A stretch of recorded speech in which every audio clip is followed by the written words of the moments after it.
Hey folks, this is Ken from Silly Westies. It's been a while since I did a video update of how to build lightweight modules and doing the scenery. Well, let's get right into it. We've got a lot of scenery. I've got billboards, road construction, striped. Still not finished with some of the greenery.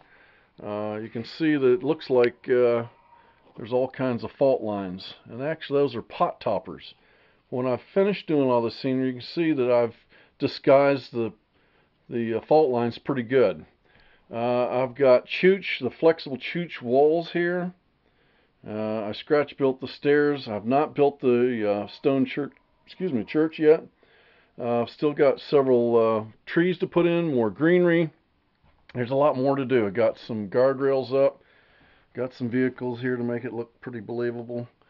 I'm going to do some water effects, or water's weeping out of the stones. Got some mold and moss growing on the rocks here, and I also had some built up here for telltales, and I've also got a standing rock here.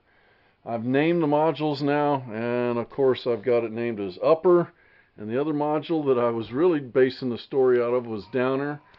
And we're going to run some trains out of here and let you see what's going on here, okay?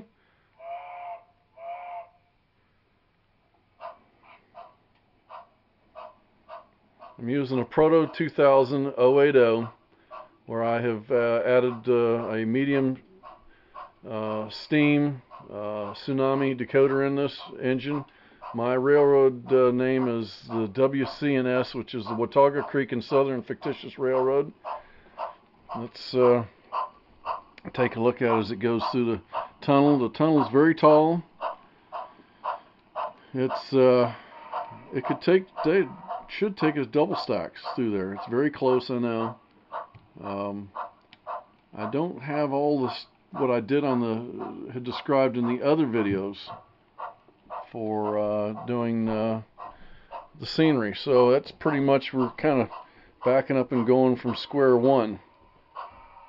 This is not where I was doing the description for doing a river and the abandoned narrow gauge line.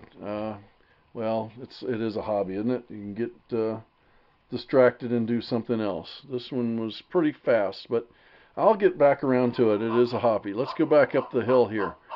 Really, I've also doubled or double-headed or doubled the hill, have a pusher service. I said it was a 5.5% grade. It's probably up around a 4% grade actually. But it is 3.5 inch grade in less than 8 feet. We have a vertical curve up and a vertical curve down.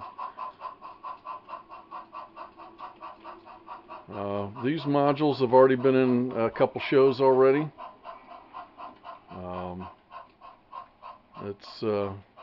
We were in a show in Raleigh, a local show, and also we were in a show, a narrow gauge convention that was held in Hickory. We were set up in a gymnasium in Boone, North Carolina. Anyway, you can see some of the scenery. Let me shut this down here, and we'll just show you a little more detail on the. Of course, you saw the last time, I think it was, I had just the blue board, and I'd used screening to mask that. This is Brangden Enterprises rock castings, and also the material resins, and to do that detail, I used acrylics for the paint.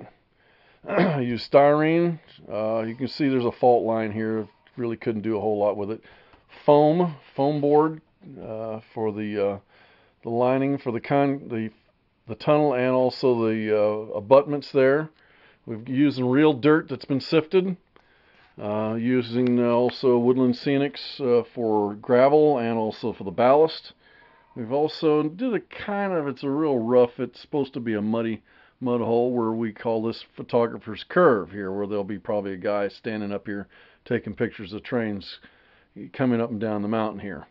So these modules work together. Let's show you the other side here. Okay. And give you a little description on our signs. I'm using the Rix Products telegraph poles, using also sheet styrene for the sign itself, and also evergreen for the bracing and other detail for there. Looks pretty good.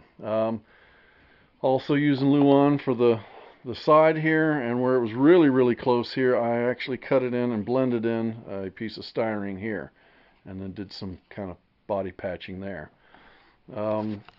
Also using several trees. I'm going to be using super trees, and I've got some other trees I'm hanging out that are way over there on a clothesline there, that I'll do some more some natural products.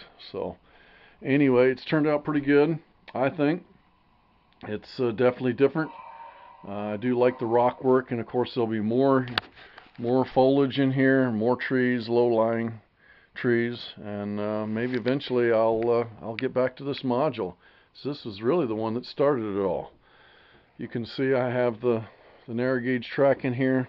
I have this little area here because it's going to have a retaining wall, and then actually it's modeled after prototype, where there was a hole sunk down in behind a concrete retaining wall. So looks pretty good. I think that they've worked out very well at shows and have been very popular with the general public. So anyhow, well, this is Ken from Silly Westies, and I'm glad that we could share this with you. Maybe I'll get a chance, we'll update with some more scenery that's finished on these. But for now, this is Ken from Silly Westies.